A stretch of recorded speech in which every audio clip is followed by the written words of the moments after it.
वंदे श्री प्रभु सद्गुरुं गुणनिधिं सद्भक्तकल्पद्रुमं वन्दानां शरणं शरण्यममलं नाथं त्वनाथाश्रयं यत्सत्तावशजेन स्थावरभवो देहस्सुचेष्टान्वितः सोऽयं वो विदधातु वाञ्छितफलं माणिक्यकल्पद्रुमः। सदाशिवसमारम्भां शङ्कराचार्यमध्यमाम् अस्मदाचार्यपर्यन्तां वन्दे गुरुपरम्पराम्।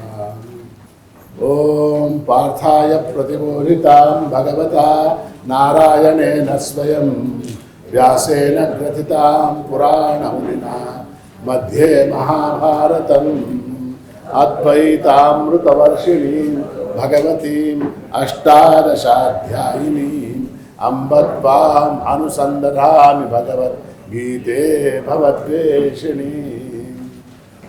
आज हम लोग यहाँ भगवद गीता के 17वें अध्याय का अध्ययन कर रहे हैं।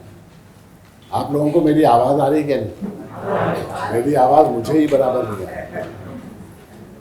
हम लोग यहाँ 17वें अध्याय का अध्ययन कर रहे हैं और ये जो 17वां अध्याय है वो लाइफ स्टाइल से संबंधित है।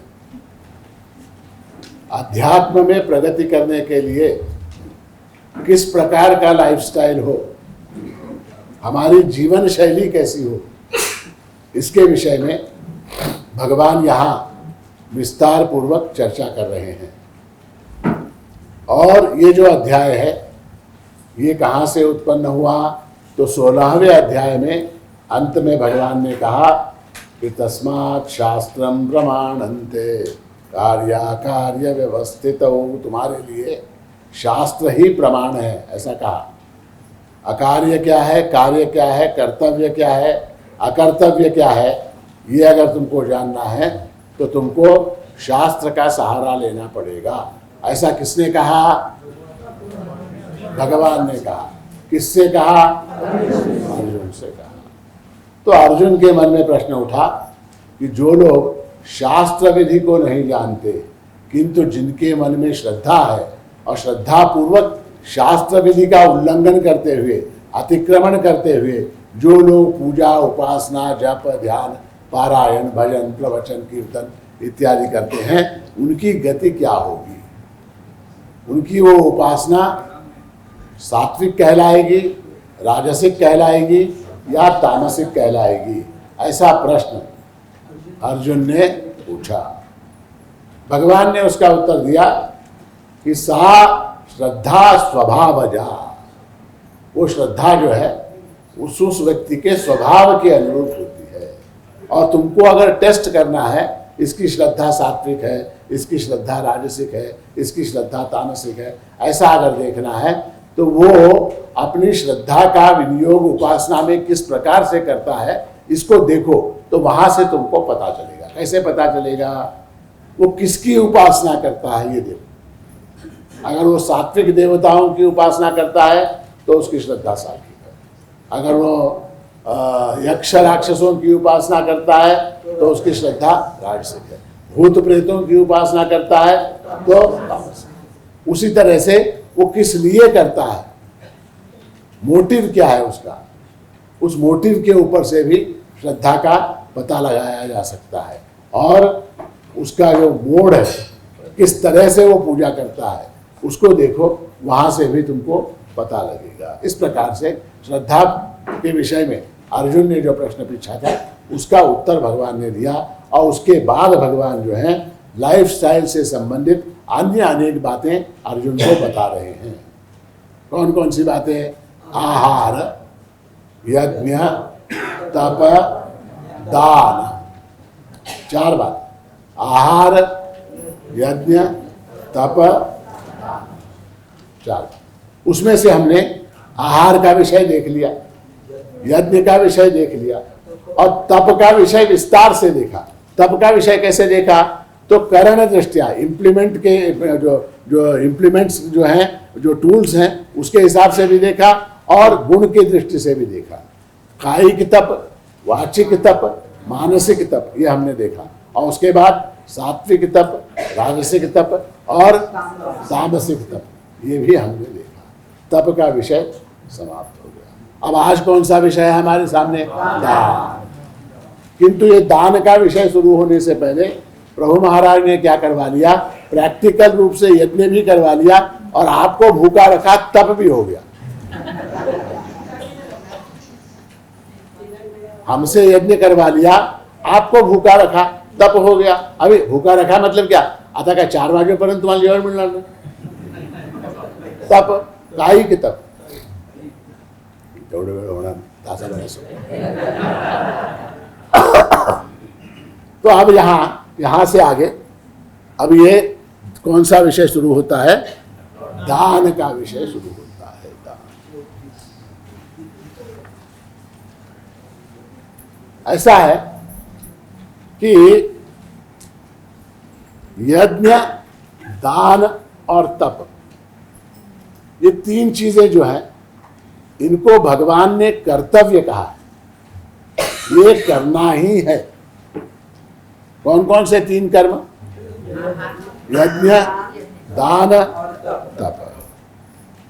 यज्ञ दान तप कर्म न त्याज्यम कार्यमेव तत्, यज्ञो दानम तपश्चैव पावनानि मनीषिणाम। 18वें अध्याय में भगवान कहते हैं कि तुम सभी चीजों का त्याग कर सकते हो, सभी वस्तुओं का त्याग कर सकते हो। अपनी पत्नी का त्याग कर सकते हो, अपने पति का त्याग कर सकते हो, अपने घर का त्याग कर सकते हो, सब कुछ छोड़ सकते हो, धन को छोड़ सकते हो, घर को छोड़ सकते हो, किंतु यज्ञ, दान, तप, इनको नहीं छोड़ा जा सकता। क्यों? क्योंकि ये कर्तव्य है, ड्यूटी है, ड्यूटी। और यज्ञो दानम तपश्चैव, यज्ञ, दान और तप जो है पावनानि मनीषिणाम, मनीषियों को भी पवित्र करने वाले। यज्ञ, दान, तप जो है वो मनीषियों को, यानी क्या, जो विचारक हैं, जो साधक है अच्छे उच्च कोटि के, उनको भी पवित्र करने वाले हैं। तो इसलिए हमने तप का और यज्ञ का विचार कर लिया। अब हमको क्या करना है? दान का विचार करना है। यज्ञ यानी क्या, आपको मैं बता चुका। यज्ञ यानी क्या?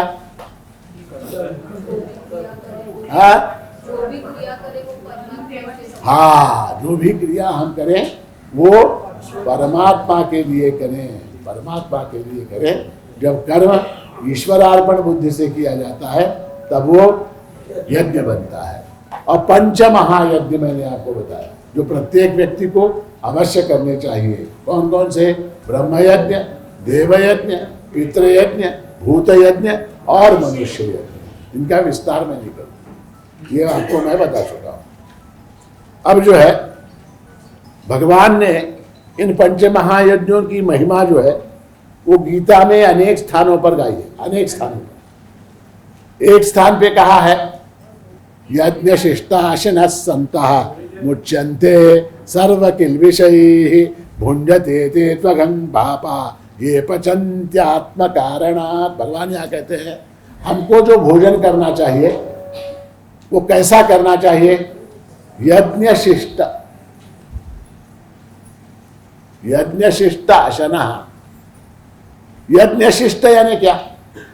यज्ञ से बचा हुआ, यज्ञ से बचा हुआ भोजन हमको करना चाहिए। अब यज्ञ से बचा हुआ भोजन यानी क्या? तो देव यज्ञ के अंतर्गत परमात्मा को नैवेद्य समर्पित करने की विधि है। वो नैवेद्य समर्पित करने के बाद जो अन्न बचता है उस अन्न को ग्रहण करना। पितृयज्ञ के अंदर पितरों का श्राद्ध करने के बाद जो अन्न शेष बचता है उसको स्वीकार करना। भूत यज्ञ के अंतर्गत क्या? पशुओं को, पक्षियों को, प्राणियों को, वृक्षों को और हमारे आसपास जितने भूत हैं उन सबको तृप्त करने के बाद जो अन्न बचता है उसको ग्रहण करना। और मनुष्य यज्ञ यानी क्या? अतिथि, अभ्यागत या कोई भूखा, उसको खिलाने के बाद जो अन्न शेष बचता है उसको ग्रहण करना, इसका नाम यज्ञ शिष्ट है। यज्ञ शिष्ट शनः, इस प्रकार से जो खाते हैं वो क्या हो जाते हैं, वो सर्व पापों से मुक्त हो जाते हैं। मुच्यन्ते सर्व किल्बिषैः, सारे पापों से मुक्त हो जाते हैं। और जो ऐसा नहीं करते, और जो ऐसा नहीं करते, उनके लिए भगवान ने कहा कि वो पाप को ही खाते हैं, वो पाप को ही खाते हैं। भुंजते ते त्वघम पापा ये पचन्त्य आत्म कारणात्, जो केवल अपने लिए भोजन पका कर खाते हैं वो पाप को खाते हैं, पाप को खाते हैं। इसलिए हमारी आध्यात्मिक साधना में दान का बड़ा महत्व है। दान, एक स्थान पे कहा गया कि दानमेकम कलौ युगे, कलियुग में आध्यात्मिक साधना का सर्वोत्तम साधन अगर कोई है तो वो क्या है, बृहत् पाराशर स्मृति में ये वाक्य आता है। ये ऐसे हमारे अनेक स्मृति ग्रंथ है, बृहत् पाराशर स्मृति इस ग्रंथ का नाम। उस ग्रंथ में वाक्य आता है कि दानमेकम कलौ युगे, कलियुग में आध्यात्मिक साधना का सर्वोत्तम मार्ग क्या है। अब दान करने से मेरा क्या फायदा, तुम्हाला काही फायदा वाटतो का दान करने में? हाँ, का उगीच आपलं आपल्याजवळ आहे म्हणून देऊन टाकायचं? दान का लाभ क्या? दान का लाभ ऐसा है, पहला लाभ ऐसा है, अज्ञान, लोभ, मोह और कार्पण्य, इतने दोषों का क्षालन हो जाता है। इतने दोषों का क्षालन हो जाता है। पहली बात क्या, अज्ञान।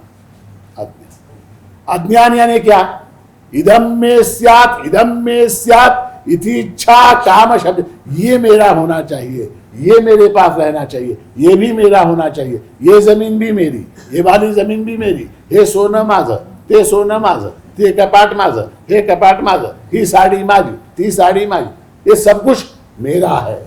ऐसा एक प्रकार का अज्ञान है हमारे अंदर। ये वस्तुएं किसकी हैं? देखिए, कोई भी वस्तु है, कोई भी वस्तु है। अब उदाहरण क्या, अब उदाहरण लीजिए, ये पात्र है, ये पात्र है, हाँ? मैं क्या कहता हूं, ये मेरा है, मैं कहता हूं ये मेरा है, किंतु ये वस्तु कहती है क्या, मी महाराजांचा आहे बोलता है, म्हणते का पहला? ये वन वे ट्रैफिक है, वन वे ट्रैफिक। मैं बोलता हूं इसके ऊपर अपना स्वामित्व जताता हूं, ये मुझको अपना स्वामी समझता है क्या? मेरे पास आने से पहले ये किसी और के पास था, मेरे पास आने से पहले ये वस्तु किसी और के पास थी, ठीक है? अब कुछ दिनों बाद ये वस्तु मेरे पास रहेगी क्या? अगर मेरी होती तो सदा सर्वदा मेरे पास होनी चाहिए। जो वस्तु मेरी होती है वो सदा सर्वदा मेरे पास होनी चाहिए। अब ये वस्तु मेरे को छोड़ के जाएगी या मैं इसको छोड़ के चला जाऊंगा?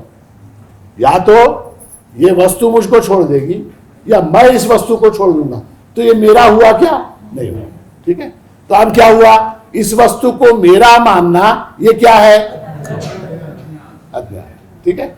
अब ये अज्ञान कैसे छूटेगा? जब मैं इस वस्तु का दान करूंगा तब ये अज्ञान टूटेगा, अज्ञान से छुटकारा मिलता है। दूसरा क्या, दूसरा लाभ, लोभ। लोभ, अब क्या है, मुझको लोभ है, लोभ है। लोभ किस बात का? ये वस्तू मेरे पास फेका है, हे चांदीचा प्याला आहे, हे माझ्याजवळ असा, याची किंमत किती? 10,000 रुपये असेल, तो ये मेरे पास होना चाहिए। ऐसी अनेक वस्तुएं मेरे पास हो, ऐसा लोभ है। ये लोभ से छूटने का उपाय क्या? लोभ, देखिए, लोभ के अंदर एक बात है, लोभ को आपने थोड़ा सा भी उसको प्रचोदन दिया तो वो क्या हो जाता है? मल्टीप्लाइड बाय 100 हो जाता है। अभी हम लोग होम कर रहे हैं, आपने देखा होगा, यज्ञ कर रहे हैं, उफ करके थोड़ा सा फूकते ही वो अग्नि क्या होती है, कई गुना ज्यादा बढ़ जाती है। उसको थोड़ी सी हवा मिली तो वो अग्नि जो है प्रचंड रूप से जलने लग जाती है। लोभ भी वैसा ही है, उसको आप थोड़ा सा उसको आप सपोर्ट कीजिए लोभ को। वो आज क्या है, अब क्या है, ये गिलास क्या है, ये गिलास चांदी का है, चांदी। अब क्या, अब इस लोभ को थोड़ा सा मैंने प्रचोदन दिया तो फिर क्या हो जाएगा, मेरी इच्छा क्या होगी कि अब मेरे पास एक सोने का गिलास हो। फिर क्या, सोने का गिलास हो, ऐसी इच्छा हो जाएगी। फिर क्या हो जाएगा, चांदीच्या तांब्याबरोबर चांदीचं ग्लास सोबत होतं, आता हे ग्लास सोन्याचं झालं, आता काय आहे, तांब्या सोन्याचा। तांब्या लोटा जो है वो भी सोने का होना चाहिए। इस प्रकार से लोभ बढ़ता चला जाता, लोभ बढ़ता चला जाता, लोभ। उसके बाद क्या, मोह। मोह, मोह यानी क्या, मोह यानी उस वस्तु के प्रति जो है उसके वास्तविक स्वरूप का ज्ञान न होते हुए भ्रामक ज्ञान का नाम मोह है। तो दान से मोह का नाश होता है। और चौथा कौन सा, कार्पण्य नामक एक दोष है हमारे अंदर। कार्पण्य यानी क्या, कंजूसी। कंजूसी, कंजूसी का हमारे अंदर दोष है बहुत बड़ा, है ना। तो कंजूसी के दोष से भी मुक्ति मिल जाती है, कैसे, दान से।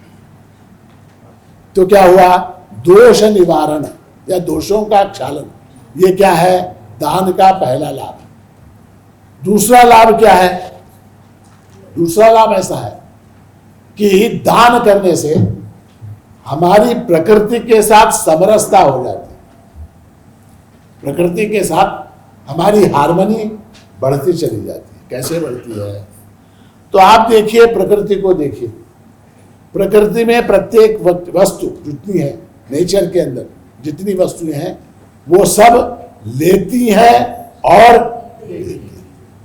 वृक्ष है, वृक्ष, नीम का वृक्ष, वो क्या, कार्बन डाइऑक्साइड को लेता है और ऑक्सीजन को देता है। गाय है, गाय घास खाती है, दूध। नदी, नदी पर्वतों से जल को लेती है और आपको सबको जल देती है।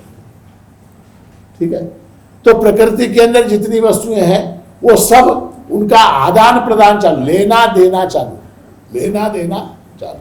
आकाश है, आकाश क्या करता है, लेता है प्रकृति से, क्या, भाप, समुद्र से बाष्प को लेता है, लेके क्या फिर उसको बरसाता है। जहां ट्रांजैक्शन है, जहां पानी बहता हुआ है वहां कभी दुर्गंध नहीं आती। बहता हुआ पानी, बहता हुआ पानी क्या, आ रहा है, इनपुट है, आउटपुट है, इनफ्लो है, आउटफ्लो है। जहां इनफ्लो और आउटफ्लो ये बराबर है वहां कभी दुर्गंध नहीं आती। दुर्गंध कब आती है,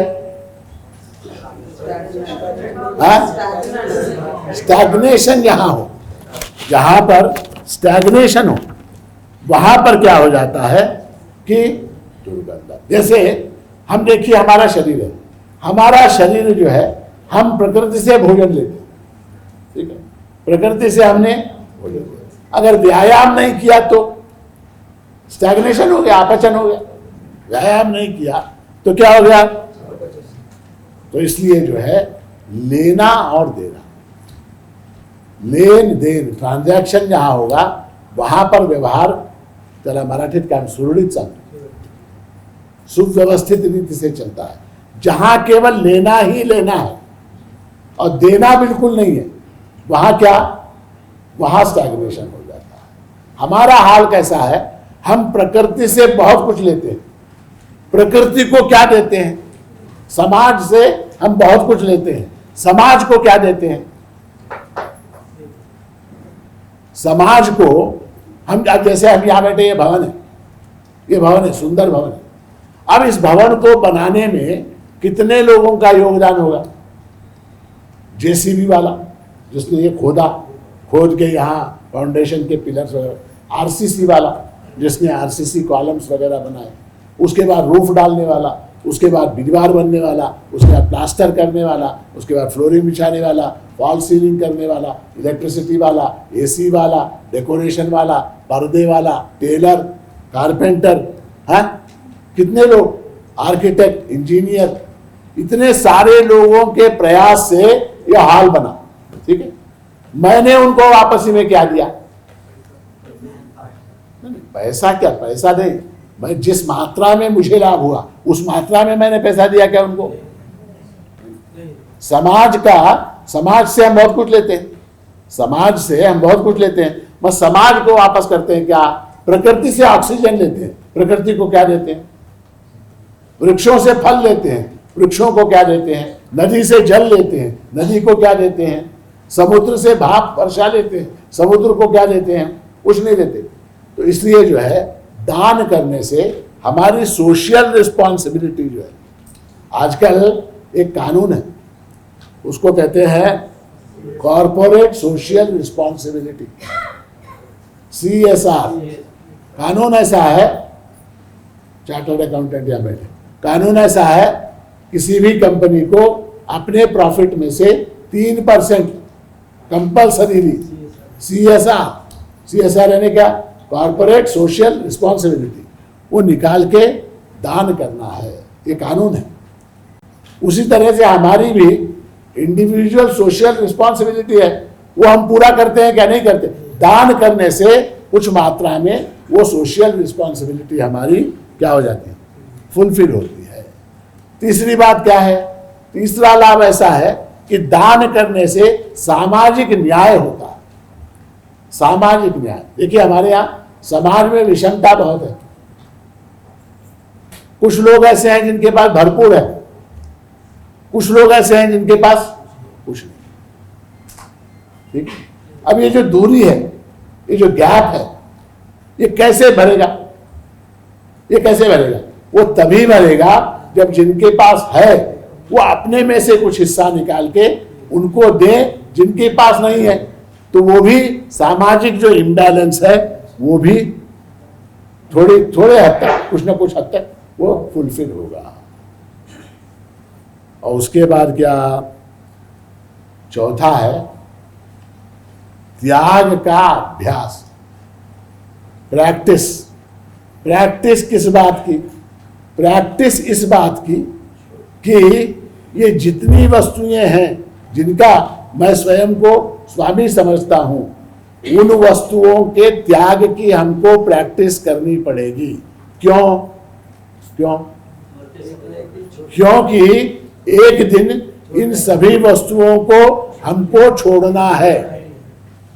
हमारी इच्छा हो चाहे, मरते समय हम ये नहीं बोल सकते क्या ये मागे पाटल्या आहेत, हे मागे बिलवर आहेत, हे कोणी काढू नका, ऐसा बोलते क्या?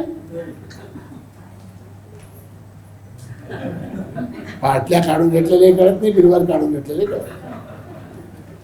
उस समय मरते समय ये वस्तुएं छूट जाएंगी, इसका बड़ा दुख होता।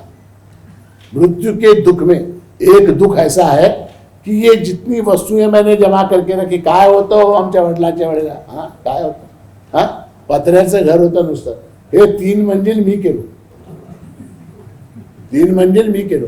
कुठं आमच्या आईजवळ काय सोनं होतं? 1.5 तोळा सोनं होतं, मंगळसूत्र होतं नुसतं, 25 तोळे केलो आज मी। आमच्या बायकोजवळ 25, सुनेजवळ 25, 50 तोळे। आमच्या वडिलांजवळ सायकल होती नुसती, कार है, 2 कार है। ये सब मैंने इकट्ठा किया और अब जो है मृत्यु क्या कर रही है? इन सभी वस्तुओं से मुझको छुड़ा रही। अच्छा, मेरी इच्छा है क्या इनको छोड़ने की? हाँ, मेरी इच्छा है क्या? इच्छा हो चाहे ना हो, जबरदस्ती छुड़ा देगा। ठीक है, तो पीड़ा होना स्वाभाविक है कि नहीं? दर्द होना स्वाभाविक है। अब आपके पास कोई वस्तु है, मैं आपके पास से छीन लूं, आपका मोबाइल है, मैं आपके पास से छीन लूं, आपको दर्द होगा क्या? हे काय बाबा महाराज माझा मोबाईल घेऊन गेले. हाँ, तो मृत्यु क्या, न केवल मोबाइल, आपकी सारी संपत्ति छुड़ाएगी, पहली बात.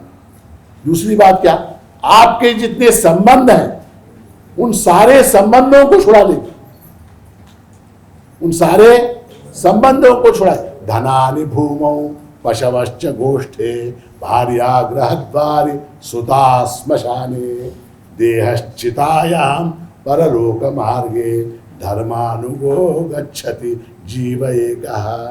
ने कहा धनानि भूमौ, जो धन हमने कमाया है वो जहां रखा हुआ है वहीं रखा रह जाए. हम बोल सकते हैं क्या साथ में लेके जाएंगे? कम से कम एटीएम कार्ड लेके जा सकते हैं? कमीत कमी एटीएम तिथे लागलं तर.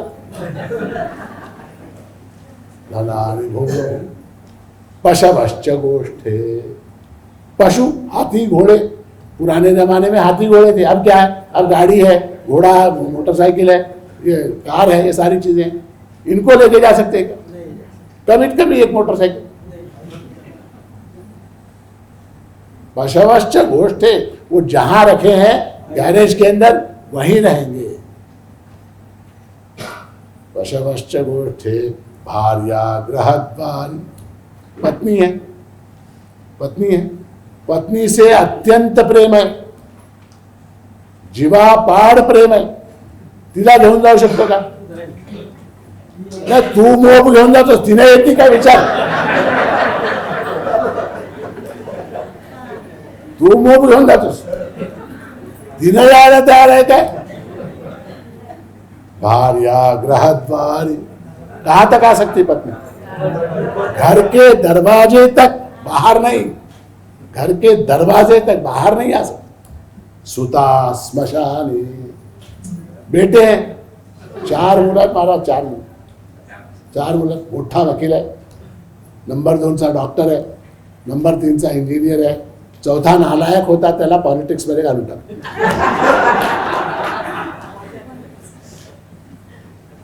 उनको लेके जा सकते हैं? हाँ, नहीं लेके जा सकते. कहां तक लेके जा सकते हैं बेटों को? श्मशान. अच्छा, ये सब छोड़िए, ये देह है, इस देह के ऊपर तो मैंने इतना प्रेम किया, इसको खिलाया, इसको पिलाया, इसको एक्सरसाइज की, इसको तेल मालिश की, इसको पाउडर लगाया, इसको स्नो लगाया, इसके कितने लाड़ किए इस देह के मैंने. इसको लेके जा सकता हूं क्या देह को? देहश्चितायाम, देह कहां तक? चिता तक साथ में आ सकता है. देहश्चितायाम परलोक मार्गे धर्मानुगो गच्छति जीव एकः. परलोक के मार्ग में ये जीव अकेला जाता है, अकेला. और साथ में क्या लेके जाता है? यहाँ किए हुए पाप पुण्यों का हिसाब, और वो हिसाब भी आपके वहां पहुंचने से पहले ईमेल से पहुंच चुका होता है. समझ गया? तो अत्यंत कष्ट है मृत्यु के समय, अत्यंत कष्ट है. ये वस्तुएं छूट जाएगी, तो उसके लिए क्या, वस्तुओं को छोड़ने की प्रैक्टिस करनी पड़ेगी. प्रैक्टिस, जैसे खेल होता है कोई, कोई भी खेल, अब उस खेल में प्रैक्टिस अगर करेंगे तो क्या होता है? चोट भी लगती है, तो उसको सहने की उसके अंदर ताकत होती है. किसके अंदर? जो प्रैक्टिस करता है. और जिसको प्रैक्टिस नहीं है, वो एक बॉल उसको कहीं लग गई, पेट में, घुटने में, छाती में लग गई तो बिलबिला के गिर जाता है ना. जो प्रैक्टिस में है उसको क्या, चल जाता है, उसको चल जाता है. तो मृत्यु के समय कष्ट न हो, क्योंकि ऐसा है, मृत्यु के समय अगर पीड़ा होगी, कष्ट होगी, तो परमात्मा का नाम नहीं ले सकेगी. परमात्मा का नाम याद नहीं आएगा उस वक्त. अंतकाल में, अंतकाले च मामेव स्मरण मुक्त्वा कलेवरम, भगवान ने कहा 8वें अध्याय में, अंतकाल में जो मेरा स्मरण करता है वो मुक्त हो जाता है. अब आपको मुक्त होना है, अब अंतकाल में भगवान को स्मरण करेंगे या पाटली बिलवर को स्मरण करेंगे? हाँ, वो पाटली बिलवर का कष्ट अगर होगा अंतकाल में तो भगवान याद नहीं आएगा. तो इसलिए जो है भगवान यहाँ कहते हैं कि प्रैक्टिस हो जाएगी, वस्तुओं को छोड़ने की प्रैक्टिस करो. उससे क्या हो जाएगा? प्रैक्टिस हो जाएगा। तो ये दान जो है इसका बड़ा महत्व है, इसका बहुत महत्व है। इसलिए हमारे यहाँ कहा गया सुपात्र दानाच्च भवेत् धनाढ्यो धन प्रभावेण करोति पुण्यम पुण्य प्रभावात् सुरलोकवासी पुनर्धनाढ्य पुनरेव भोगी। दान की महिमा बताई कि सुपात्र दानाच्च भवेत् धनाढ्या, सुपात्र को, एलिजिबल कैंडिडेट को दान करने से तुम धनवान होते हो। दान करने में देखिए बड़ा मजेदार है, जो दान लेता है वो धनवान नहीं होता, जो दान देता है वो धनवान होता है। सुपात्र दानाच्च भवेत् धनाढ्यः, वो धनवान हो जाता है। धनवान होके क्या? धन प्रभावेण करोति पुण्यम, धनवान होने के बाद उस धन से वो पुण्य करता है। पुण्य प्रभावात् सुरलोकवासी, उस पुण्य के प्रभाव से वो स्वर्ग में जाता है और लौट के क्या? पुनर्धनाढ्य पुनरेव भोगी, फिर से धनवान बनता है, फिर से दान करता है, फिर धनवान बनता है, फिर पुण्य करता है, फिर स्वर्गलोक में जाता है। उसका उल्टा कुपात्र दानाच्च भवेत् दरिद्री। कुपात्र, कुपात्र यानी क्या? जिसको दान नहीं देना चाहिए ऐसा व्यक्ति, आगे आने वाला विषय। कुपात्र नॉट एलिजिबल, उसको दान करने से क्या?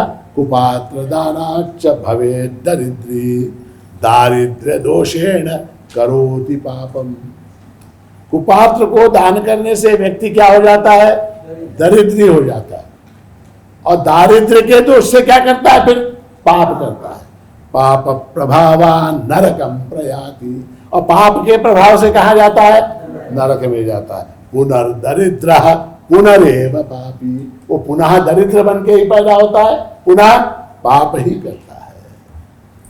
दान में ऐसा है कि मैंने ये दान किया, ये भाव आ गया तो दान का प्रभाव समाप्त हो गया। महाभारत में एक बहुत सुंदर प्रसंग है। ऐसा हुआ कि आपने कर्ण का नाम सुना? कर्ण, उसको दानवीर कर्ण कहते, दानवीर कर्ण। वो रोज प्रातः स्नान करने के उपरांत दान करता था, और जो जिससे जो मांगता था उसको वो दान कर देता, उसकी ख्याति थी दानवीर कर्ण। उसके पास इंद्र के द्वारा दिए गए कवच कुंडल थे, कवच कुंडल। हाँ, जब युद्ध का प्रसंग आया तो क्या हुआ? वो कवच कुंडल भी मांग लिए गए और उसने प्रसन्नता पूर्वक दे दिए। उसने वो कवच कुंडल उतार के प्रसन्नता, सूर्य के द्वारा दिए गए कवच कुंडल, वो उसने उतार के दे दिए। ऐसी उसकी ख्याति।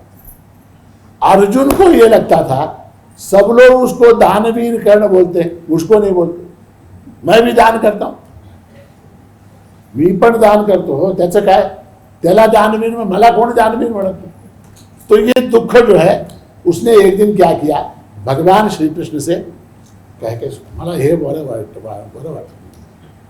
Not feeling good. क्या? उसको सब लोग दानवीर बोलते, मुझको नहीं बोलते, मेरे में क्या कम है? भगवान ने कहा ठीक है, देखते हैं काम कर।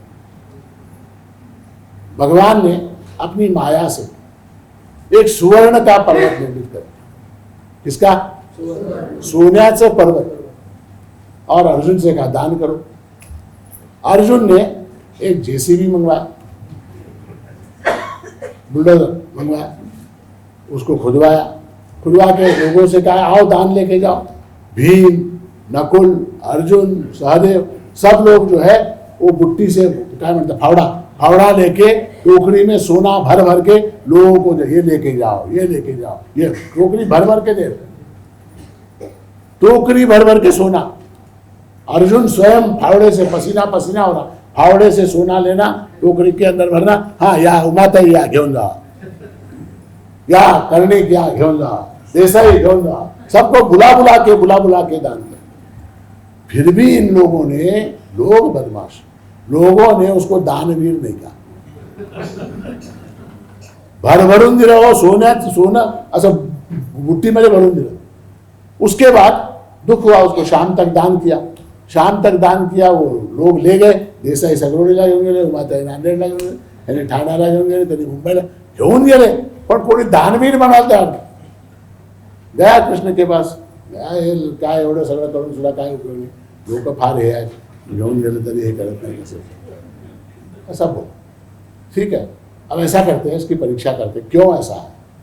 दूसरे दिन कर्ण को बुलाया, कर्ण को बुला के कहा, कर्ण ये सोने का पर्वत है, इसको दान करना है, तुम करो। कर्ण पर्वत के ऊपर खड़ा हो गया, ऐसे खड़ा हो, हे सोन्याचं पर्वत आहे, ज्याला पाहिजे त्याने येऊन घेऊन जा।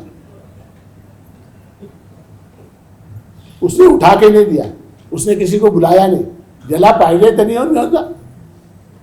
यानी क्या, कहानी का अर्थ समझ में आया, कहानी का अर्थ समझ में आया।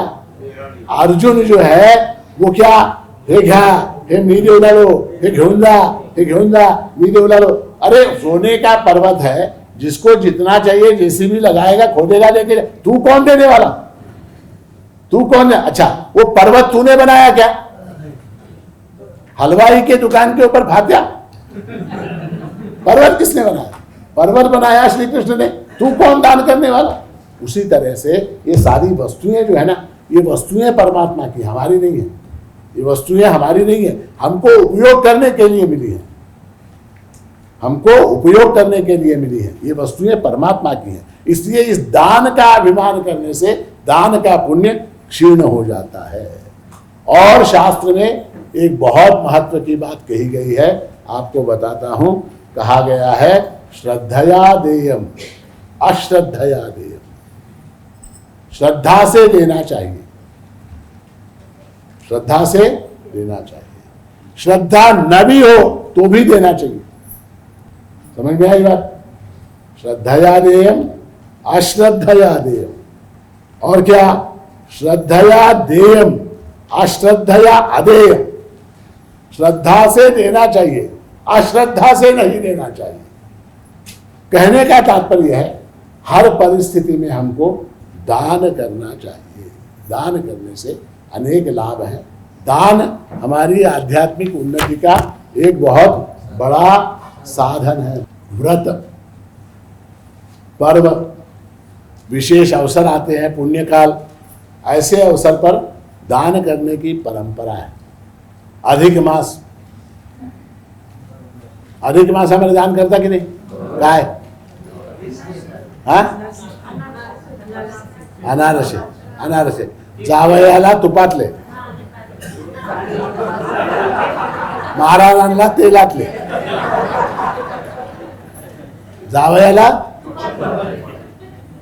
आणि महाराजांना जो क्या है, अधिक मास है, ग्रहण है, ऐसे अनेक पर्व काल आते हैं। उन पर्व कालों पर दान करने से विशिष्ट पुण्य की प्राप्ति हो। उसी तरह से जब हम तीर्थ यात्रा करते हैं, महाक्षेत्र में जाते हैं, काशी गए, गया गए, प्रयाग गए, ऐसे महाक्षेत्र जो हैं, वहाँ जब जाते हैं तो वहाँ भी दान करने की परंपरा है। उसके अलावा जो हमारे तीर्थ क्षेत्र हैं, जहाँ हमारी श्रद्धा है, जहाँ हमारे इष्ट देव हैं, जहाँ हमारे उपास्य देव हैं, ऐसे स्थान पर जाकर भी दान करते हैं। और उन दानों में सर्वश्रेष्ठ दान कौन सा है, तो अन्नदान जो है सबसे बड़ा दान है। क्यों, अन्नदान में संपूर्ण तृप्ति है। आप आदमी को खिलाइए, खिलाने के बाद वो क्या बोलेगा, पूरे महाराज, आता बस पूरे। बाकी किसी दान में पूरे नहीं बोलता, वो 1000 रुपए का, 2000 रुपए का नोट दिया, फिर एक और दिया, फिर एक और दिया, फिर एक और दिया, पूरे बोलता है क्या। अन्न में ही तृप्ति है। तो इसलिए जो है अन्नदान बहुत बड़ा दान है। इस भूमिका के साथ दान के विषय में हम प्रवेश करते हैं। ये 20वां श्लोक है और इसमें भगवान कहते हैं, दातव्यमिति यद्दानम दीयतेनुपकारिणे देशे काले च पात्रे च तद्दानं सात्विकं स्मृतम्। भगवान कहते हैं तद्दानम सात्विकम स्मृतम, वो दान जो है सात्विक कहलाता है। कौन सा? दातव्यमिति यद्दानम। दातव्यम यानी क्या? ये दान देना ये मेरा कर्तव्य है, इट इज माई ड्यूटी। अक्सर क्या होता है कि दान हम जब किसी को देते हैं तो हमको ये लगता है कि जिसको हम दान दे रहे हैं उसके ऊपर मैं उपकार कर रहा हूं। बरोबर आहे की नाही? ज्याला मी देऊ लागलो दान त्याच्यावर मी फार मोठा उपकार करलो। शास्त्र में उल्टा है, शास्त्र में ऐसा है वो तुम्हारे ऊपर उपकार कर रहा है। क्यों? तुम्हारे द्वारा दिया गया दान स्वीकार करके वो दान लेने वाला तुम्हारे ऊपर उपकार कर रहा है। किस बात का उपकार? तुमको तुम्हारा कर्तव्य पूर्ण करने में सहायता कर रहा हो। दातव्यम, दातव्यम यानी क्या? देना ये मेरा कर्तव्य है, इट इज माई ड्यूटी, वो मेरा कर्तव्य है, ऐसा मान कर दिया जाने वाला दान। अदीयते अनुपकारिणे। और किसको दान? अक्सर क्या होता है कि दान देने की जब बात आती है तो हम ऐसे व्यक्ति को दान करते हैं जिससे हमारा कोई लाभ होने वाला है। ऐसे व्यक्ति को दान जिससे हमारा लाभ। अब क्या? अधिक मास में दान करना चाहिए, अपूप दान। अधिक मास में किसका दान? अपूप यानी क्या? कोणाला द्यावे? जावईला देऊ, जावईला। का? खुश होतं माझ्या लेकीला चांगलं सांभाळून ठेवतं। शास्त्र कहता है अनुपकारिणी, ऐसे व्यक्ति को दान देना चाहिए जिससे तुम्हारे ऊपर कोई उपकार ना हो। समझ में आई बात? ओब्लाइज्ड ना हो, वो तुम्हारे ऊपर उसका तुम्हारा कोई कनेक्शन ना हो, ऐसे व्यक्ति को दान देना चाहिए। देशे काले च पात्रे च। और दान देते समय 3 बातों का विचार करना चाहिए। देशे, काले और पात्रे। देशे, देशे यानी क्या? जिस देश में हम दान दे रहे हैं, जिस जगह पर हम दान दे रहे हैं, उस जगह का ख्याल करके ध्यान देना चाहिए। जैसे वैशाख मास है, वैशाख मास में महाराज जी कहाँ गए? नांदेड गए। वैशाख मासामध्ये महाराज कुठे गेले? नांदेडला गेले।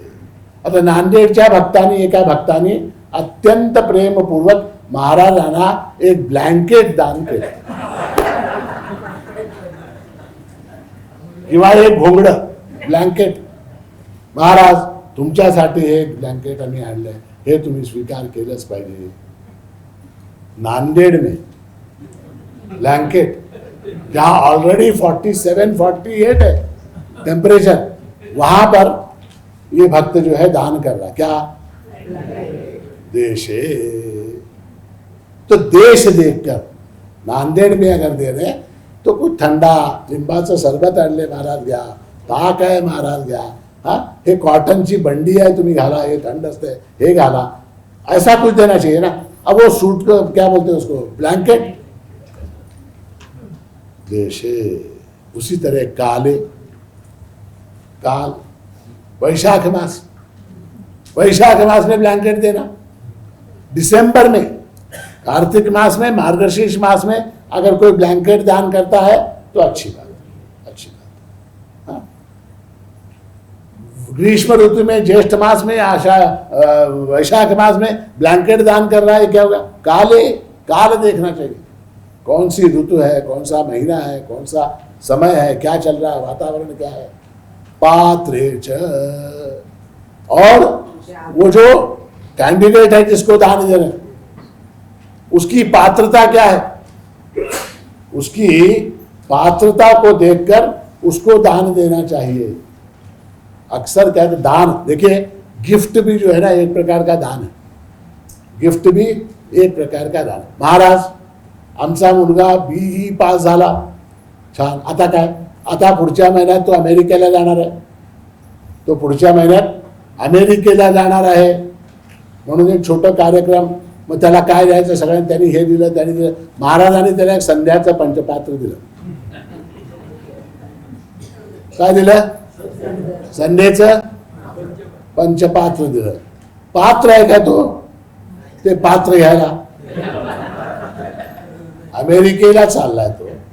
त्याची संध्या सुटून 20 वर्ष झाली आता ते अमेरिकेला. त्याला द्यायचं तर काय, एक लॅपटॉप द्या, त्याला एक कम्प्युटर द्या, त्याला एक मोबाईल द्या, संध्या पंचपात्र आणि घंटी. काय करणार है ना? तो देशे कालेच पात्रेच, ये 3 चीजों का ध्यान रखना पड़ता है. देश का, काल का, पात्र का. और इन 3 चीजों का ध्यान रखकर जो दान दिया जाता है तद दानम सात्विकम स्मृतम, वो दान जो है सात्विक दान कहा जाता है. मुख्य बात क्या है? मुख्य बात यह है दातव्यम इति, ये मेरा कर्तव्य है. I am not doing a favour, मैं किसी के ऊपर कोई उपकार नहीं कर रहा हूं. ठीक है? इसलिए जो है इस प्रकार से कर्तव्य मानकर जो दान दिया जाता है वो तद्दानम सात्विकम स्मृतम. उसके बाद हम आते हैं 21वें श्लोक में.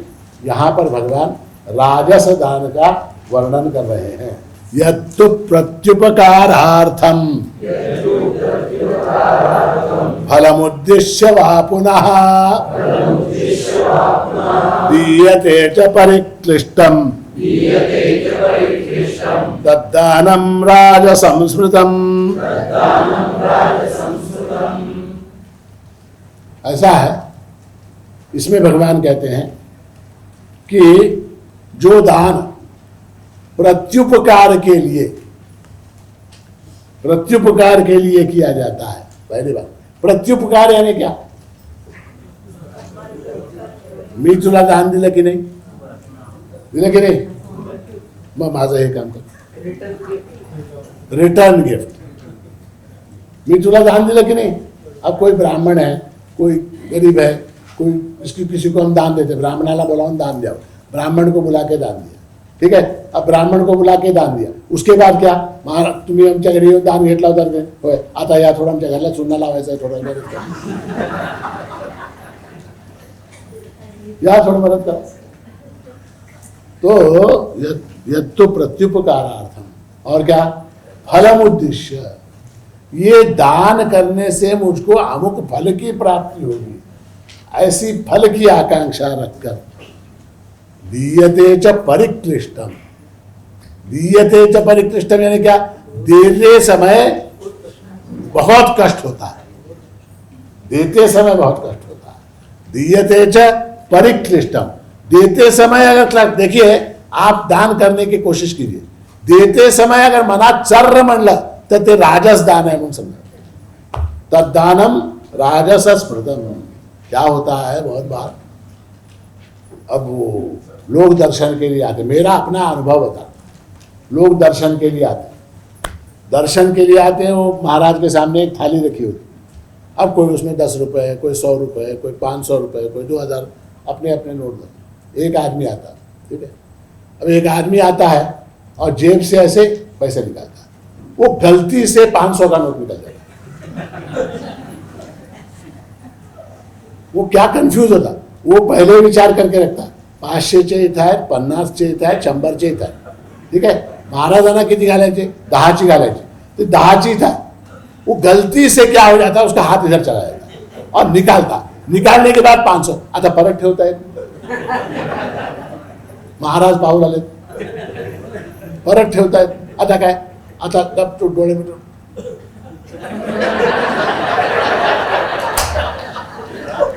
दीयते च परिक्लिष्टम. देने में अगर पीड़ा हो रही है, देते समय अगर कष्ट हो रहा है, अगर पीड़ा हो रही है, वो दान जो है राजस है. पहली बात क्या? पहली बात ये यत्तु प्रत्युपकारार्थम. ऐसा है, दान देने से आनंद होना चाहिए. दान देने से, सात्विक दान में क्या है? सात्विक दान में दान देने से आनंद होता है. क्यों आनंद होता है? कि मैंने अपना कर्तव्य पूर्ण किया.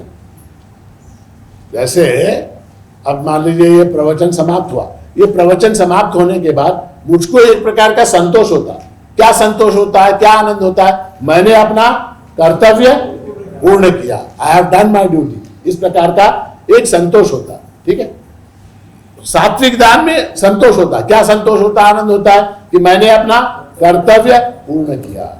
मगर राजसिक दान में क्या होता है, क्या होता है? दीयते च परिक्लिष्टम, देते समय पीड़ा होती है, तकलीफ होती है, वो राजसिक दान है। ऐसा है, दान में बड़ी सूक्ष्म बातें हैं। दान में जो दान जिसको मिलता है उसके आनंद से, उसका जो आनंद है उसका दुगना आनंद जो है दान देने वाले को होता है। उदाहरण क्या, आपने मुझे 500 रुपए का दान दिया, आपने मुझे 500 का दान दिया, तो क्या हुआ? मुझको 500 का आनंद हुआ, आपको 1000 का आनंद होता। अगर होता हो तो सात्विक है। अरे अरे अरे हे गेले मैंने 500 विनाकारण फुकट गेले बघा, हो चुकलं हो, मी इकडे ठेवलो, काय झालं की ते गर्दीमध्ये दीयते च परिक्लिष्टम। और फलम उद्देश्य, फल को ध्यान में रखकर जो दान दिया जाता है। दान कैसा है कि एक बैंक जैसा, बैंक जैसा। दान करने से क्या होता है? संपत्ति खर्च होती है। दान करने से संपत्ति खर्च होती है किंतु पुण्य बढ़ता है। अकाउंटेंसी की भाषा में अगर बोले तो दान एक्सपेंडिचर नहीं है। दान क्या है? एक्सपेंडिचर नहीं है, वो कैपिटल एक्सपेंडिचर है। कैपिटल एक्सपेंडिचर यानी क्या? मैंने 1 लाख रुपए मेरे पास थे, मैंने वो 1 लाख रुपए दिए, सोना खरीद लिया, मेरा क्या गया? मेरा क्या गया? मेरे पास 1 लाख थे, मैंने 1 लाख का सोना खरीदा, मेरा कुछ खर्च हुआ क्या? अपितु क्या हुआ? वो जो 1 लाख का मैंने सोना खरीदा उसकी वैल्यू बढ़ती है। ये 1 लाख के 1 लाख ही रहते हैं मेरे घर में। मेरे घर में 1 लाख रुपए अगर अलमारी में रखे तो 1 लाख ही रहते हैं। मैंने उसको खरीद दिया और सोना लिया, सोना लेने के बाद क्या हुआ? वो सोने का भाव बढ़ा तो मेरी वैल्यू बढ़ गई, मेरा कुछ खर्च हुआ क्या? दान भी वैसा ही है। मैं दान करता हूं तो दान करने से संपत्ति खर्च होती है, पैसा खर्च होता है, किंतु इधर बैलेंस शीट के अंदर क्या? पुण्य बढ़ता है। और पुण्य जो है अप्रिशिएट होता है, वो पुण्य जो है अप्रिशिएट होता है। तो इसको देना बैंक कहते हैं।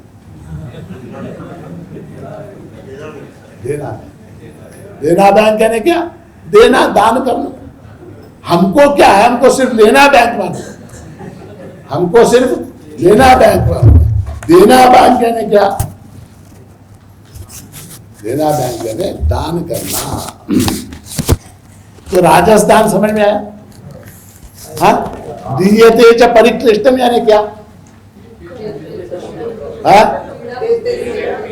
देते समय तकलीफ होना, छाती मेरे चर्र म्हणलं बघा महाराज। दीयते च परिक्लिष्टम फलम उद्देश्य प्रत्युपकारार्थम, ये 3 लक्षण जिसके अंदर है वो राजसिक दान है। उसके बाद क्या? आदेश काले यद्दानम अपात्रेभ्यश्च दीयते असत्कृतम अवज्ञातम तत्तामसमुदाहृतम। असत्कृतम अवज्ञातम, असत्कार पूर्वक। असत्कार पूर्वक यानी क्या? इंसल्ट करके,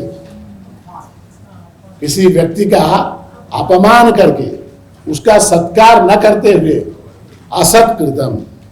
और अवज्ञापूर्वक, अवज्ञापूर्वक यानी क्या? उसको गिराकर, अवज्ञापूर्वक उसकी मानहानि करके, अयोग्य देश में, अयोग्य काल में कुपात्र को दिया गया दान जो है वो तामस दान कहलाता है। तामस दान। इसमें क्या है तीन चीजें हैं। पहले क्या? अदेशे अकाले अपात्रेभ्यः, यानी क्या? देश को देख के दान नहीं दिया, देश को देख के दान नहीं दिया। कहाँ गए? बद्री केदार गए। बद्री केदार में क्या कार्यक्रम है? सब लोग, हम सब लोग गए बद्री केदारनाथ, हम सब लोग बैठे केदारनाथ। हमारे यहाँ जैसे भजन होता ना, कल भजन हुआ, तो कल भजन हुआ तो किसी भक्त ने क्या क्या क्या था करा? दूरणी भजे, दूरणी भजे दे। तो केदारनाथ मध्ये झालं आपलं प्रवचन, भजन समजा झालं, प्रवचन झालं, आपण सगळे ते झाल्यानंतर महाराज आमच्यातर्फे सगळ्याला आईस्क्रीम. कुठं? कुडकुड कुडकुड कुडकुड म्हणून दात सगळे कुडकुड करते. तिथं है ना बेटा आईस्क्रीम देतो. तब दानम तामसम, वो दान क्या है? तामस. आदेश है, आदेश. अकाल, उसी तरह से काल का विचार करके न दिया गया दान, किसी भी समय पे कुछ भी दान दिया, वो जो है अकाल है. उसके बाद क्या? अपात्रेभ्यः, जो योग्य नहीं है उसको इस्तेमाल करने का, जो योग्य नहीं, घर में झाड़ू पोछा करने वाला, उसको ABCD लिखना नहीं आता, उसको आपने कंप्यूटर दान कर दिया. अपात्रेभ्यः असत्कृतम, असत्कृतम यानी क्या? असत्कृतम यानी अवज्ञापूर्वक, उसका सत्कार न कर. दान करते समय क्या है, किसी भी व्यक्ति को अगर दान करना है उसको इज्जत से, सम्मान पूर्वक उसको दान दे. तू मेरे ऊपर उपकार कर रहा है भाई, मेरे पुण्य का साधन बन रहा है, तू ये वस्तु तू दान लेके मेरे पुण्य की वृद्धि कर रहा है. इस प्रकार उसको हाथ जोड़ के नमस्कार करने की प्रथा हमारे पास. जिसको दान देते हैं उसको नमस्कार करते हैं. यहां तामस दान है, हे इकडे, हे घेऊन जा, हे घेऊन जा. असत्य, अवज्ञातम, उसकी अवज्ञा करके, उसकी इंसल्ट करके दान जो किया जाता है, तब तामसम दानतम, उसको तामस दान कहते हैं. यहां तक जो है 22 श्लोक हो गए और हमारा क्या विषय? दान का. भगवान ने 4 बातें कहने का संकल्प किया था. कौन कौन सी 4 बातें? आहार, यज्ञ, तप. चारों बातें समाप्त हो, चारों बातें समाप्त हो. अब ऐसा है, ये चारों कर्म जो हैं, यज्ञ, तप, दान वगैरह, इनके अंदर मान लीजिए एक छोटी सी कोई भूल हमसे हो गई, कोई गलती हो गई, तो क्या करें? एक प्रश्न विचारतो, तुम्हाला नाही, इकडे विचार. पोळी करत असताना, चपाती करत असताना त्याच्यामध्ये आपण पिठामध्ये पाणी काढवतो. हा, समजा पाणी जास्त पडलं, पीठ पातळ झालं तर काय करावं? हा, परत आणखीन थोडं पीठ, म्हणजे ते बरोबर होतं. हाँ, घट्ट हो. तो वही बात यहाँ है. यज्ञ, तप, दान, ये कर्म करने में ते करताना समजा ते पातळ झालं, काय?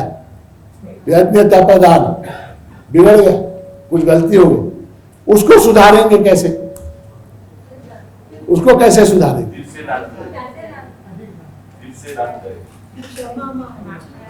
उसके लिए उपाय भगवान बता रहे. उसके लिए उपाय क्या है? भगवान का नामस्मरण. उसके लिए उपाय क्या? यज्ञ करने में, दान करने में, तप करने में कुछ न्यूनातिरिक्त दोष रह गए, न्यून हो गया, कुछ कमी रह गई, कुछ कमी रह गई, अथवा कुछ ज्यादा हो गया जो शास्त्र विहित है.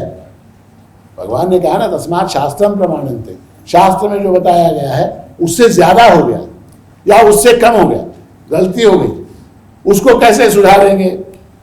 तो भगवान कहते हैं वो परमात्मा के नामस्मरण से सुधरता है. अंत में, किसी भी कार्य के अंत में परमात्मा का नामस्मरण करना, शुरू में और अंत में. इसलिए जो है भगवत गीता का प्रत्येक अध्याय कहाँ से शुरू होता? ओम परमात्मने नमः, यहां से शुरू होता है. और भगवत गीता का प्रत्येक अध्याय कहाँ समाप्त होता है? ओम तत्सदिति श्रीमद्भगवद्गीतासु उपनिषत्सु ब्रह्म विद्यायां योग शास्त्रे श्री कृष्णार्जुन संवादे. इस तरह से भगवद गीता समाप्त होती है। तो क्या है, ओम परमात्मने नमः, इस परमात्मा के नाम से शुरुआत, ओम तत्सत, इससे जो है समाप्ति। तो यहां पर भगवान जो है ओम तत्सत इस मंत्र का विवरण यहां कर रहे हैं। और वो ओम तत्सत जो है वो किस लिए है, वो परिपूर्णार्थ है, कोई भी कमी रह जाए।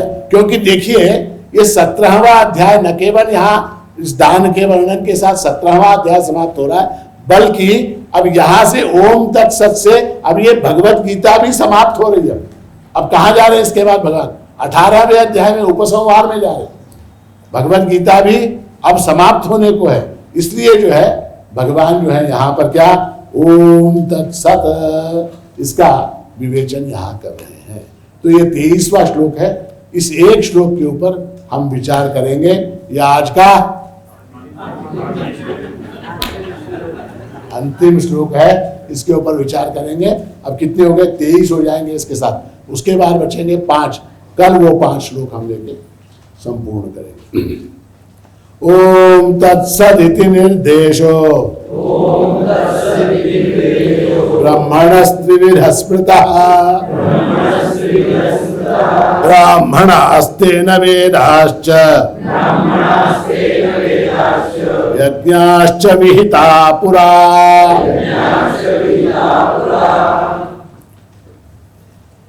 ओम तत्सत ये जो है एक मंत्र है। और मंत्र शब्द का अर्थ क्या है, मंत्र शब्द का अर्थ है, मंत्र शब्द का अर्थ क्या है, मननात् त्रायते, मननात् त्रायते, जिसके मनन से, जिसके उच्चारण से, जिसके स्मरण से त्राण प्राप्त होता हो। त्राण यानी क्या, कंफर्ट।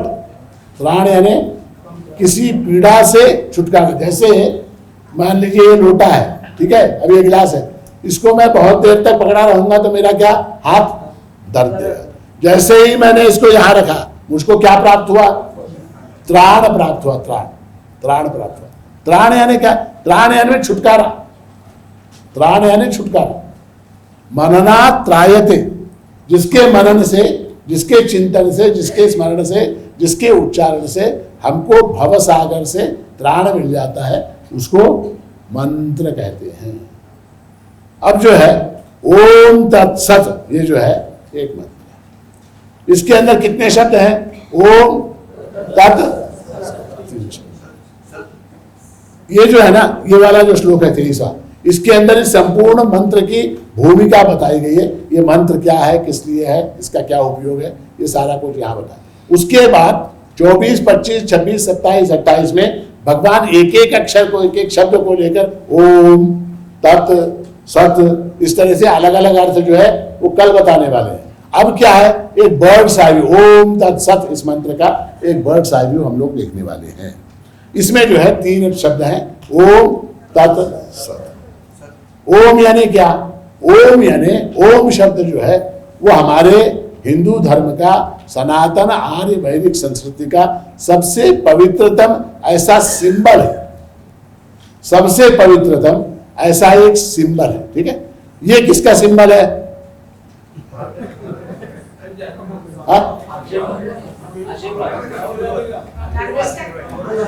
मैं किसी का नाम नहीं लेता, ये किसी का सिंबल, ये किसी का सिंबल है, कमल का फूल है ना, ये किसी का सिंबल है, ये किसी का सिंबल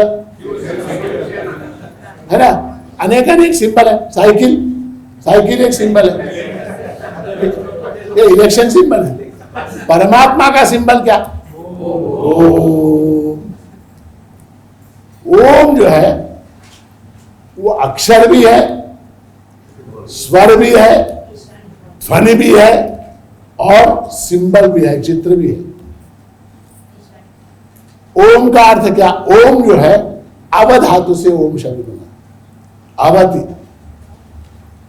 रक्षति, पाल्यति, यानी क्या, जो सबका रक्षण करता है, जो सबका पालन करता है, जो सबका कल्याण करता है, अवति रक्षति पाल्यति, जो सबका कल्याण करता है, उसको सिंबलाइज करने वाला ये अक्षर ओम है। यानी क्या? यानी क्या? परमात्मा। ओम शब्द का अर्थ क्या? परमात्मा। उसके बाद क्या? तत् शब्द आता है। तत्। अब ये तत् क्या है? वो तत् भी परमात्मा का ही वर्णन करता है। तत् भी परमात्मा का वर्णन करता है। तत् यानी क्या? तत् यानी जिसको किसी भी प्रमाण से नहीं जाना जा सकता, इसलिए उसको तत् बोलते हैं। तो तत् यानी तो। और एक बात बताता हूं आपको, ये तत् शब्द से ही अंग्रेजी का दैट बना है। तत्, दैट, THAT, दैट, TAT, तत्। तत्, तत् यानी क्या? तत् एक सर्वनाम है, दैट। अच्छा, वो दैट ऐसा बोल रहे हैं हम, उसके बारे में कुछ बोल सकते हैं क्या? जिसके बारे में कुछ बोला नहीं जा सकता उसी को दैट बोलते हैं। हम लोग जो है ना, कभी कभी क्या होता है, काय झालं तुमचं, त्याचं काय झालं, कामाचं काय झालं, तर त्याला माहित बाबा। त्याला म्हणजे कोणाला? तो जे करेल तेच खरं। त्याच्या मनात केव्हा येते की काय नाही की। उस परमात्मा को हम जो है एक सर्वनाम से बुलाते हैं। ऐसा बोलते हैं क्या? देवाच्या मनात येतं, देवाच्या मनात कभी नहीं बोलते। हम क्या बोलते हैं? त्याच्या मनात आलं तर होते हुए नाही तर नाही, तो जे करेल तेच खरं, है ना, तो बोलते हैं। तो क्यों बोलते हैं? क्योंकि उसका अन्य रूप से किसी भी रूप से वर्णन करेंगे वो वर्णन अपूरा रहेगा, वो वर्णन अपूरा रह जाएगा। उसको अगर हम सर्वशक्तिमान बोलेंगे, उसको अगर हम सर्वशक्तिमान बोलेंगे तो उसका सर्वज्ञत्व ये गुण छूट जाएगा। वो सर्वशक्तिमान है ऐसा कहा तो वो सर्वज्ञ है, ये उसमें से छूट गया, लिमिट हो जाएगी। अच्छा, उसको सर्वज्ञ बोल दिया तो सर्वशक्तिमत्ता छूट जाएगी। अच्छा, सर्वज्ञ और सर्वशक्तिमान बोला तो सर्वव्यापकत्व छूट जाएगा। अनेक अनेक अनेक गुण है परमात्मा के अंदर। आपने एक गुण से उसको याद किया, बाकी के 99 छूट जाता है, लिमिटेड हो जाता है परमात्मा। इसलिए परमात्मा के विषय में कहा गया कि वो किसी भी प्रमाण से जाना नहीं जा सकता। किसी वस्तु को जानने के लिए हमारे यहाँ 6 प्रकार के प्रमाण हैं। कौन कौन से? प्रत्यक्ष, अनुमान, उपमान, अर्थापत्ति, अनुपलब्धि और छठा कौन सा? शब्द, शब्द प्रमाण। ये 6 प्रमाण है। अब जो है इन 6 प्रमाणों से परमात्मा को नहीं जान सकते। प्रत्यक्ष क्या है? प्रत्यक्ष यानी इंद्रियों का विषयों से जब सन्निकर्ष होता है उस समय प्रत्यक्ष प्रमाण होता है। इंद्रियों का विषयों के साथ जब सन्निकर्ष होता है तब प्रत्यक्ष प्रमाण होता है। परमात्मा इंद्रियों के लिए अगोचर है। परमात्मा विषय नहीं है, ऑब्जेक्ट नहीं है। परमात्मा क्या है? सब्जेक्ट है। ये क्या है? वेदांत का विषय है। इसके विस्तार में मैं जाऊंगा तो फिर आपको लेने के देने पड़ेंगे। इसलिए जो बोल रहा हूं, हाँ समजलं म्हणा, समजलं म्हणजे काय? महाराज पुढे जाते। हे कसं महाराज म्हणला तर अजून 2 तास तुमच्यावर। परमात्मा जो है वो ऑब्जेक्ट नहीं है। ऑब्जेक्ट यानी क्या? चलिए आपको समझाता हूं। ऑब्जेक्ट यानी क्या? ऑब्जेक्ट म्हणजे काय? ज्याला मी पाहतो ते ऑब्जेक्ट, जिसको मैं देखता हूं। जैसे ये गिलास है, इसको मैं देखता हूं, इसको मैं समझता हूं, इसको मैं छूता हूं, तो ये क्या है? ये ऑब्जेक्ट है। ठीक है। इसको छूने वाला, इसको देखने वाला, इसको समझने वाला कौन है? मैं क्या हूं? मैं सब्जेक्ट। सब्जेक्ट कभी भी ऑब्जेक्ट नहीं बनता, विषय कभी भी विषयी नहीं बनता, दृष्टा कभी भी दृश्य नहीं बनता, दृश्य कभी भी दृष्टा नहीं बनता। ये दोनों परस्पर भिन्न है, ये दोनों परस्पर भिन्न है। परमात्मा क्या है? परमात्मा सब्जेक्ट है। परमात्मा सब्जेक्ट है और सब्जेक्ट होने के कारण वो कभी भी ऑब्जेक्ट नहीं हो सकता, वो आंखों के सामने आ ही नहीं सकता। परमात्मा कभी भी आंखों के सामने नहीं आ सकता। क्यों नहीं आ सकता? इसलिए नहीं आ सकता क्योंकि वो आंखों के पीछे बैठ के देखता है, आंखों के पीछे बैठ के देखता है। हे सगळं वेदांत नको मला सोपं सांगा। फोटोग्राफर कधीतरी फोटो मध्ये असतो का? आता है ना बिचारा 7 दिवस झाले, 7 दिवस झाले मर मर मर मेहनत करू लागला, ते कनेक्शन जोडतो, हे कनेक्शन जोडतो, ते काढतो, हे सगळं करतो, त्याचं बिचारायचं फोटो कुठं येतं? तुमचं सगळ्याचं येते, माझं येते, तुमचं येते, त्याचं येत आहे का? काय येत नाही?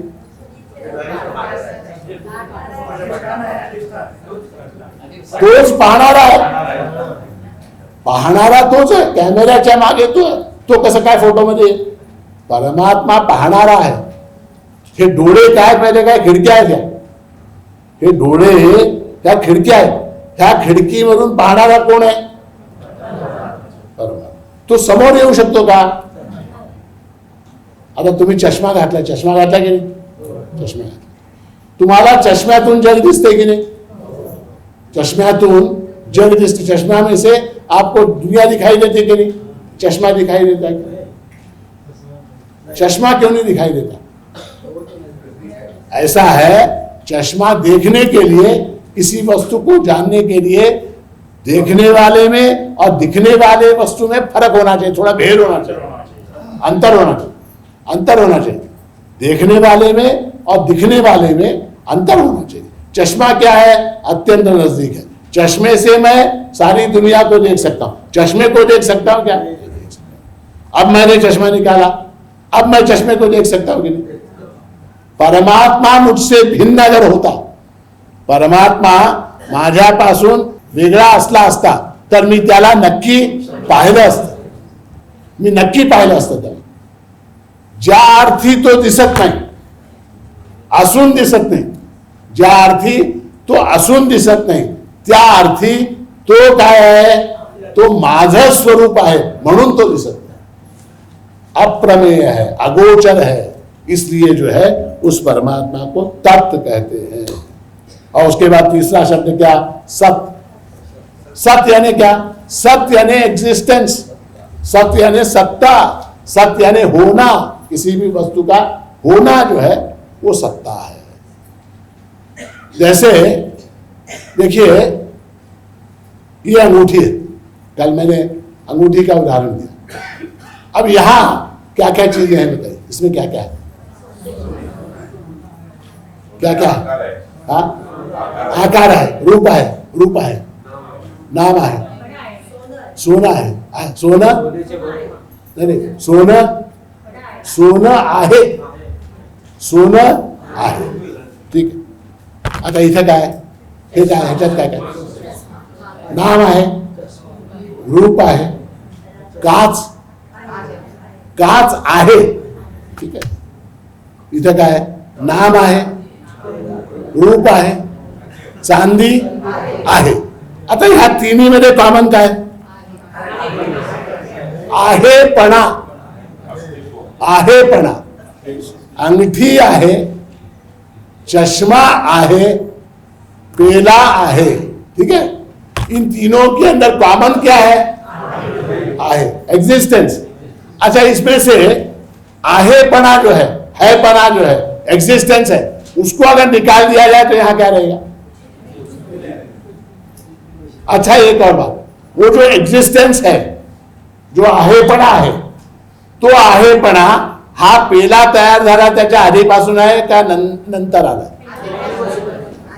हा, म्हणजे पेला तयार होण्याच्या आधी हा होता आहेपणा. कसं काय? कसं काय? हा हा, तो आहेपणा कुठे होता तेव्हा? चांदीमध्ये होता, ठीक आहे. अगर चांदी तयार व्हायच्या अगोदर आहेपणा होता की नाही? खनिजा में, खनिजा में. असं जर अपन पाहत गेलो, इस प्रकार से अगर हम परंपरा से अगर देखते गए तो आहेपना जो है, वो आहेपना जो है वो किसका है? वो परमात्मा तक जाकर पहुंचता है. आत्मना आकाशः, आकाशात् वायुः, वायोरग्निः, अग्निरापः, अभ्य पृथिवी, पृथिव्या ओषधयः, ओषधेभ्यो अन्नम्, अन्नात् पुरुषः. ये परंपरा है सृष्टि की. तो कहां से शुरू हुआ? कहां से शुरू हुआ? अब आप हैं, आप लोग हैं, तुम्ही आहात की नाही? तुमचा जो आहेपणा आहे, तुमचा जो आहेपणा आहे तो तुमच्या जन्मापासून सुरू झाला का? आधीपासून. कसं काय? तुमचा आहेपणा आधीपासून कसं काय? आईच्या पोटामध्ये जेव्हा तुम्ही होतात तेव्हा होतात की नाही? आहेपणा आहे की नाही तुझा? त्याआधी पित्याच्या शरीरामध्ये तुम्ही होतात की नाही? तुझे आहेपणा आहे की नाही?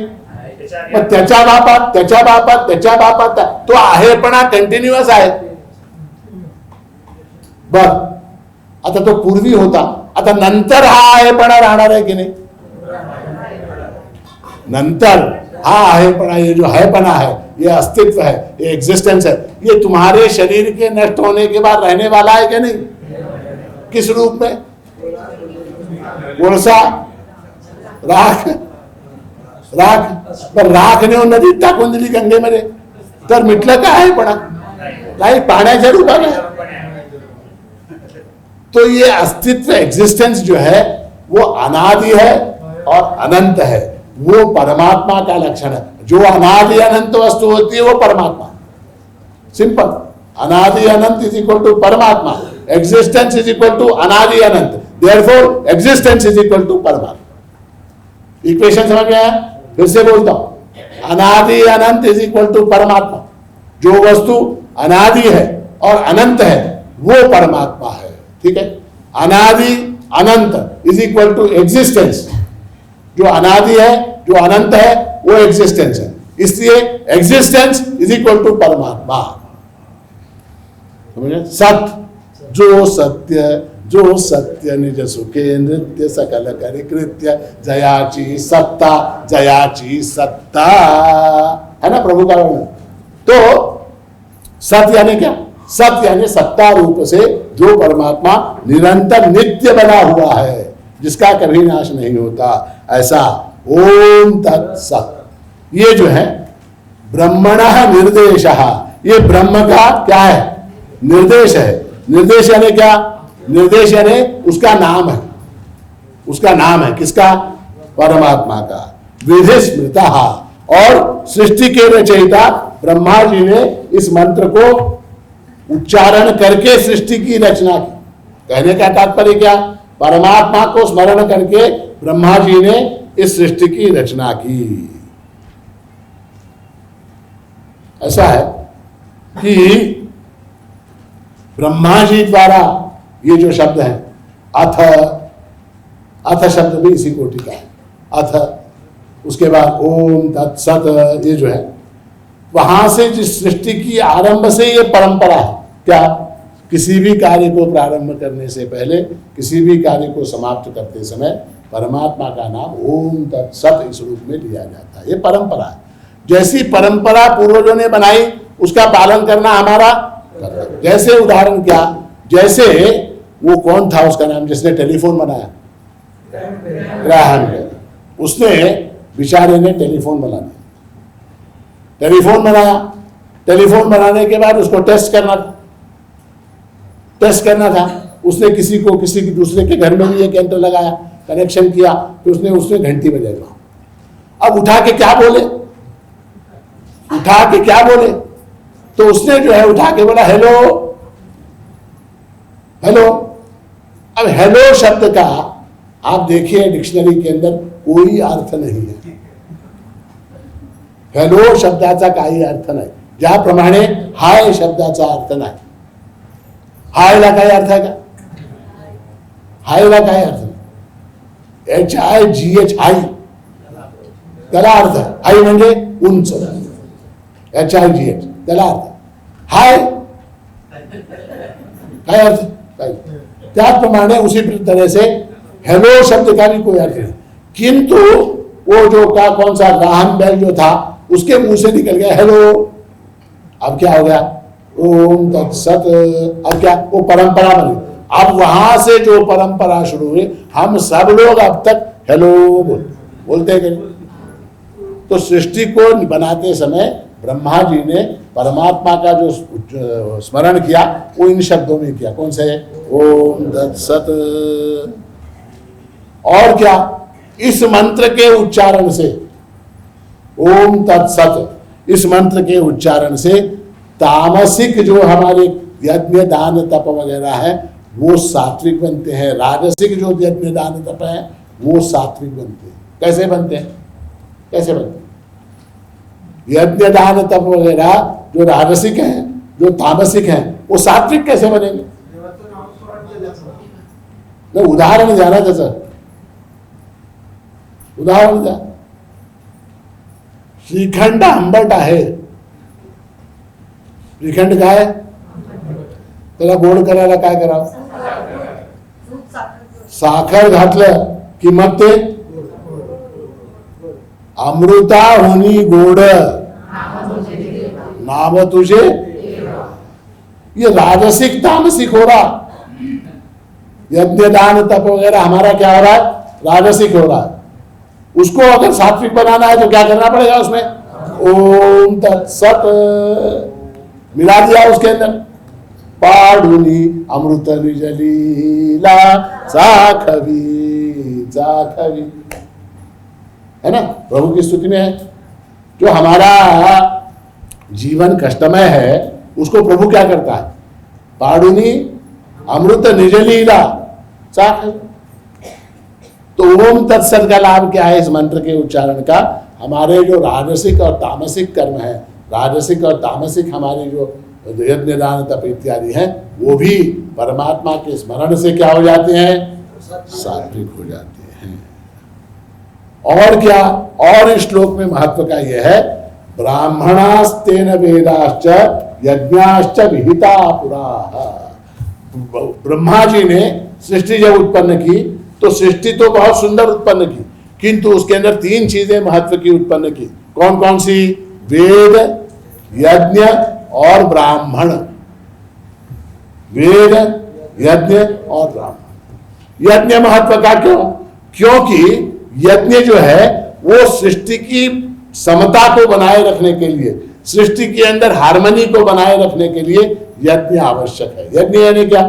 फिर बता रहा हूं, यज्ञ यानी हवन कुंड बना के आहुति जो हम कर रहे थे वो भी एक प्रकार का यज्ञ है, किंतु उसका वास्तविक व्यापक अर्थ क्या है यज्ञ का? पंच महायज्ञ. ब्रह्म यज्ञ, देव यज्ञ, भूत यज्ञ, पितृयज्ञ, मनुष्य यज्ञ. ये जो पांच है जो प्रत्येक जीव को करने चाहिए, वो पंच महायज्ञ जो है वो महत्व, उससे सृष्टि का बैलेंस बनता है. सृष्टि से जो हम लेते हैं वो सृष्टि को वापस करते हैं, समाज से जो लेते हैं समाज को वापस करते हैं, पितरों से जो लिया पितरों को वापस किया, देवताओं से जो लिया देवताओं को वापस किया. इससे क्या है? इससे समाज के अंदर सुस्थिरता बनती है. तो इसलिए यज्ञ, उस यज्ञ की विधि, उस यज्ञ का दान हमको किसके माध्यम से हुआ? वेदों के माध्यम से हुआ. इसलिए वेद. वेद. और तीसरा कौन सा? तीसरा क्या? ब्राह्मण. महाराज तुम्ही फार जातीवादी आहात, तुम्ही फार, अरे मी कुठला जातीवादी? भगवान म्हणून आले. भगवान कह रहे हैं ब्राह्मणास्तेन वेदाश्च यज्ञाश्च विहिता पुरा. यहां पर कह रहे हैं ब्रह्मा जी ने जो चीजें बनाई उसमें तीन महत्व की बना दी. कौन कौन सी? यज्ञ, वेद और ब्राह्मण. अब ब्राह्मण शब्द का अर्थ क्या? ब्राह्मण शब्द का अर्थ ऐसा है जो ब्रह्म को जानता है वो ब्राह्मण. ब्रह्म शब्द का अर्थ वेद है. वेद को जानने वाला भी ब्राह्मण, ब्रह्म को जानने वाला भी ब्राह्मण. शास्त्र में ऐसा आता है, जन्मना जायते शूद्रः कर्मणा विरोच्यते. हम सब लोग क्या है? जब उत्पन्न होते हैं, जब पैदा होते हैं तो क्या होते हैं? शूद्रः. हम सब शूद्र. जन्मना जायते शूद्रः कर्मणा द्विज उच्यते. उसका उपनयन संस्कार हो गया तो फिर क्या हो जाता है? वो द्विज हो जाता है. वेदाभ्यासात् भवेत् विप्रः. और वो द्विज जो है वो जब वेदाभ्यास करता है, वेद का रक्षण करता है, वेद की परंपरा में वेद का अध्ययन करता है, तो उसको क्या बोलते हैं? उसको विप्रः, उसको विप्र बोलते हैं. और क्या अंत में? ब्रह्म जानाति ब्राह्मणः. और जो ब्रह्म को जानता है उसको ब्राह्मण कहते हैं. हमने क्या कल्पना कर ली? ब्राह्मणाच्या घरात जन्मले, ब्राह्मणाच्या घरात जन्मले की तो ब्राह्मण. तो संध्या करो न करो, वेद जानो न जानो, वेद पढ़े न पढ़े, ब्रह्म को जाने न जाने, वो ब्राह्मण नहीं.